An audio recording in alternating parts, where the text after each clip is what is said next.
ya es hora de que vayamos a los comentarios, que hoy son pocos pero bien peinados.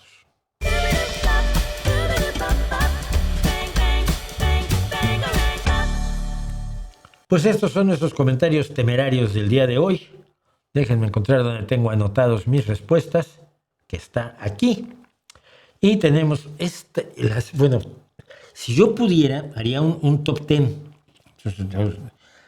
Ir del 10º al 9º, al 8º, hasta el primer lugar que gane el premio Elton. Porque esta semana estuvieron absolutamente desatados. El que menos, de veras te daban ganas de preguntarle, oye, ¿de veras no duele ser tan tonto? No, debería doler, ¿no? Bueno, empecemos por el principio.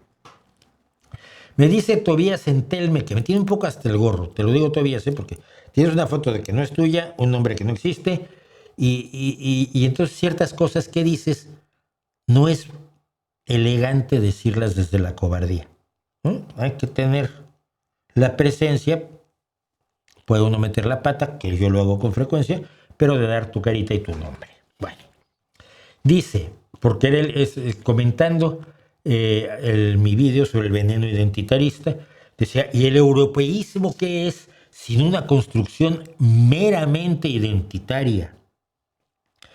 Lo paradójico o irónico del asunto es que los países que conforman Europa se vean como una unidad sustantiva de alguna clase, con la de rivalidades que han incoado, no se llaman así, se incoan los juicios, y la de guerras que han librado unos contra otros durante siglos. Ahora mismo resuenan tambores de guerra, ojalá y lo de Rusia con Ucrania se resuelva bien, aunque francamente yo lo dudo, no tiene nada que ver con Europa.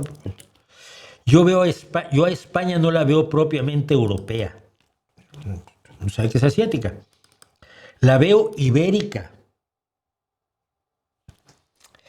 Es que la península ibérica es una península del continente, adivine usted, europeo. Sí, acertó. Se ha ganado usted una bolsa de gominolas. Hermandad histórica y culturalmente mucho más con Portugal que con las naciones convencionalmente denominadas europeas. Pues que Portugal fue parte y dejó de ser parte de España en un momento dado. Pero tener mucho que ver con Portugal no hace que tengas menos que ver con Francia, que fue el eje de la vida cultural española durante siglos. O con el Reino Unido, que fue su adversario durante siglos. En su momento, el escritor José Saramago señaló algunas cosas muy interesantes a este respecto. Y este está, por supuesto, acaba de leer La Balsa de Piedra, y entonces cree que ha descubierto algo muy importante. Vamos. El europeísmo es la anti-identidad. En un continente pleno de identidades que aprendieron a odiarse y que estuvieron 3000 años en guerras constantes, la idea de Schuman, el francés, fue precisamente hacer a un lado las identidades y centrarse en los intereses comunes. Franceses, ingleses y españoles pueden ser muy diferentes, pero intereses comunes. Por eso, si supieras la historia de la Unión Europea, a partir del Tratado del Carbón y el Acero, no dirías tal barbaridad. El europeísmo es la moderación de las identidades, es el limado de las identidades, es la anulación de las identidades, lenta por desgracia. Identidades que aún dentro de las naciones siguen siendo tóxicas y malignas, como el catalanismo o el euskaldún, o el enfrentamiento entre francos y valones en Bélgica, o la independencia de Córcega. Todas esas identidades se está intentando que se diluyan en un interés común, de conveniencia común, donde somos distintos pero iguales, que es lo contrario de las identidades. España es europea. Siento mucho que tengan la alucinación de que el mundo hispanoparlante no ibérico tiene algo que ver con España. América Latina no tiene nada que ver con España, ni en cultura, ni en economía, ni en sociedad, ni en legislación. Perdón. Ni siquiera en formas de gobierno. América Latina es un país presidencialista. España es un país parlamentario. Dejen atrás la cansina fantasía identitarista venenosa y, por cierto, Neliel S1P, es gente sin nombre y sin cara. Charlie Kirk les hará más daño muerto que vivo. Ahí está olvidado. Yo también tenía miedo que Charlie Kirk fuera un elemento que concitara reacciones por parte de la derecha, pero la misma velocidad de la manguera de incendios de la barbaridad que promueve Bannon y que ejerce Trump ha hecho que Charlie Kirk quede ya a estas alturas totalmente olvidado. Y ahora, nuestro premio Elton.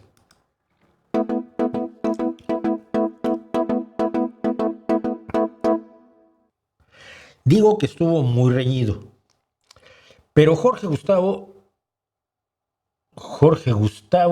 Sarante Maldona, 2277, madre mía, ponte Pepe, ¿no? 1840 es la fecha en que Estados Unidos, habiendo derrotado a México y arrebatado buena parte de su territorio, encuentra que no hay tanto petróleo como se esperaba. Es que esto es un cuento de hadas. Y al notar que sí lo hay en tierras árabes, se inicia la maniobra de establecer el Estado de Israel en el Valle del Jordán, 1840. Pues ya había encontrado Estados Unidos resistencia por parte de los pueblos árabes y había habido escaramuzas con Libia y Marruecos. De allí la letra del himno de la infantería de marina, los marines, From the halls of Montezuma to the shores of Tripoli, que es de los salones de Moctezuma a las playas de Trípoli. ¿Qué desmadre de fechas tienes? La guerra México-Estados Unidos fue en 1847-48, no antes de 1840. 7 años después de lo que tú crees. Y no fue por el petróleo, porque en 1848 el petróleo no valía nada. El petróleo no empezó a tener valor sino hasta el siglo XX. 2.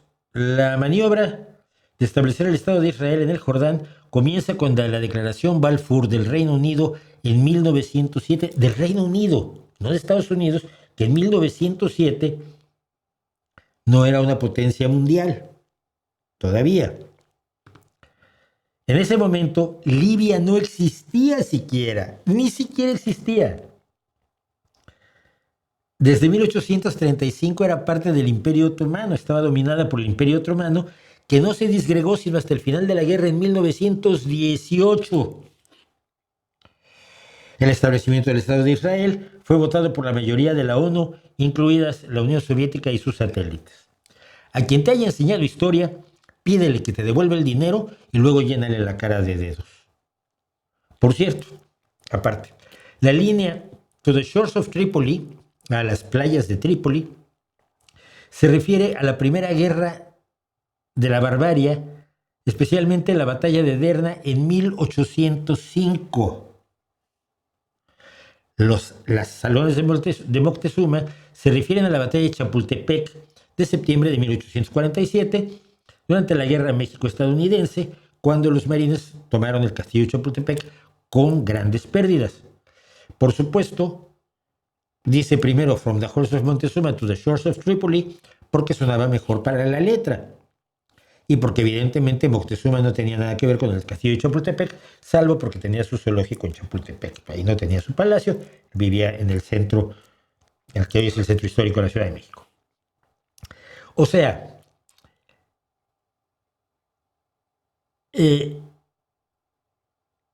ni una cosa tienes bien, ni una.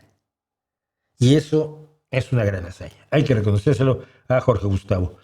Echarse todo ese rollo sin acertar una es campeonil. Voy Nemo, la ONU no funciona porque representa naciones, no a los humanos, y mientras represente ideales moderados por intereses impulsados por clases dominantes, no va a funcionar.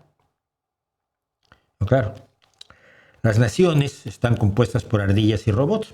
Algún día estarán compuestas por humanos y entonces funcionará la ONU. Esta fue muy buena. Rubén Augusto Rito, no sé, 156 dice, meditar no tiene ningún beneficio. ¿De dónde sacas eso? Digo, del mismo lugar donde tú no tienes pruebas de que meditar tenga beneficios, porque no puedes ni definir lo que es meditar. Entonces se enojó muchísimo. Y me dice, si te compruebo con artículos científicos que sí tiene beneficios, cierras tu canal. No veo la relación causal. Si me lo demuestras, diría, pues entonces sí tiene beneficios, pero no veo por qué quieras. Lo que tú quieres es cerrar mi canal. Pero te respondo, mira. Primero tienes que tener una definición operante de qué es la meditación que permita que el científico sepa si alguien está meditando o no sin preguntarle. Porque mira, conozco los artículos científicos a los que te refieres. Son todos esos experimentos que se hicieron con el negociantazo monje budista Mathieu Ricard. Mathieu Ricard, que cuando le convenía decía que él meditaba. Y el amiguete budista que estaba haciendo el experimento anotaba que todo lo que pasaba era porque Ricard estaba meditando, pero sin poder saber si estaba meditando.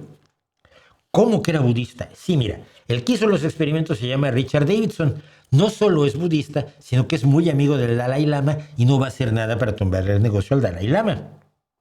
Vamos, que te han visto la cara, esos estudios no demuestran ningún beneficio de la meditación, porque el médico, el investigador, el experimentador, que es un psicólogo, ni siquiera es un tipo que sepa fisiología, no tiene forma de saber cuando alguien está meditando. Y si no sabes que algo está ocurriendo, tú imagínate que cada vez que alguien le sube el pulso en un experimento, él dice que está viendo a Dios. ¿Qué concluyes que ve a Dios de verdad? Porque cada vez que hay un cambio, él declara ver a Dios, o necesitas otra forma de saber si está viendo a Dios o te está viendo la cara a ti. Es lo que han hecho con enorme éxito. Manuel Cruz, 362, mención honorífica Elton. Ojalá un experto corrija o brinde más información. Tengo entendido, lo he de haber visto en un vídeo, que la planta de Chernóbil fue construida para generar material nuclear, tal vez para armas, y la electricidad generada era algo secundaria. Por eso ocurrió el desastre. En cambio, en una central construida para producir energía, genera menos residuos que Chernóbil. ¿Qué tiene que ver los residuos en esto? Bueno, mira. Eso es una estupidez total. Los reactores RBMK-1000, de los cuales Chernóbil tenía 4, son generadores de electricidad. El accidente ocurrió en el 4. Los otros 3 siguieron operando varios años. Un reactor que produce electricidad hirviendo agua no genera material nuclear, y menos para armas. No necesitas expertos, necesitas leer un poco de física y dejar las fantasías. Pero la gente se cree de verdad que cualquier país puede poner un reactor nuclear y ponerse a hacer armas y nadie se va a enterar. Cuando tenemos organizaciones de energía atómica que están detectando, están atentas a toda fuente de radiación en todo el planeta. Y el problema de Chernóbil no fueron los residuos que te inventas.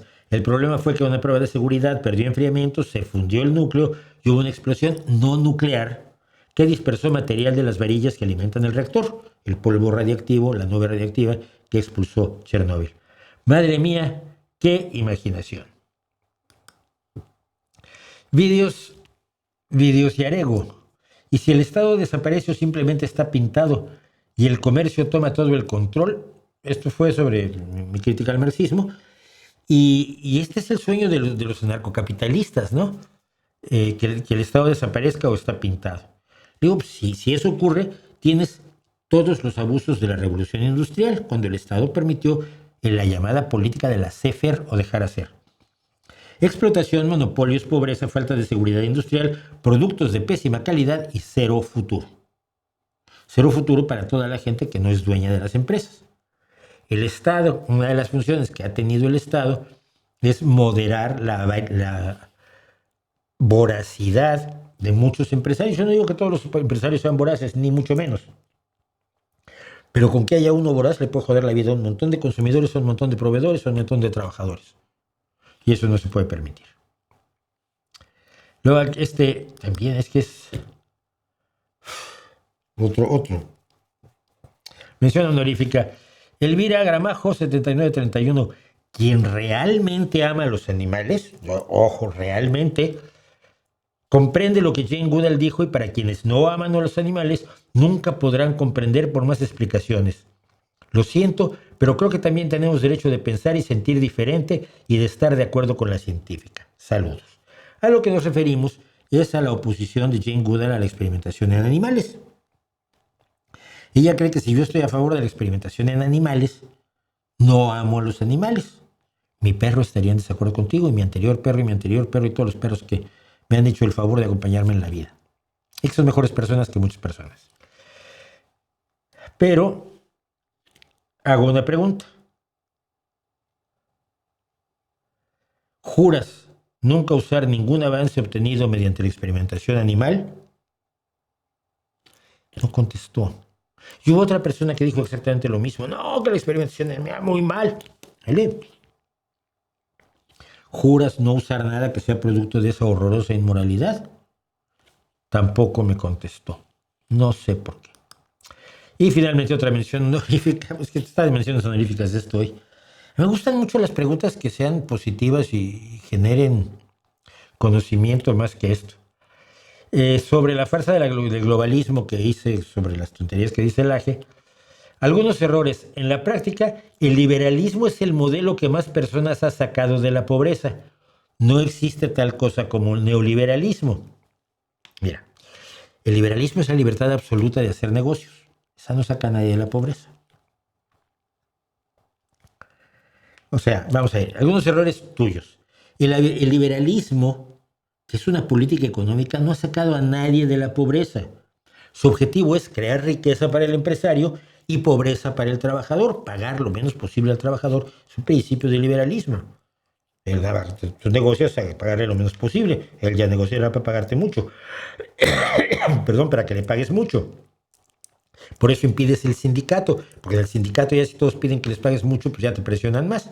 Pero si vienen uno por uno a la oficina a pedir un aumento, y sobre todo si afuera tienes a 20 esperando su puesto de trabajo, pues puedes convencer de que cobre una mierda.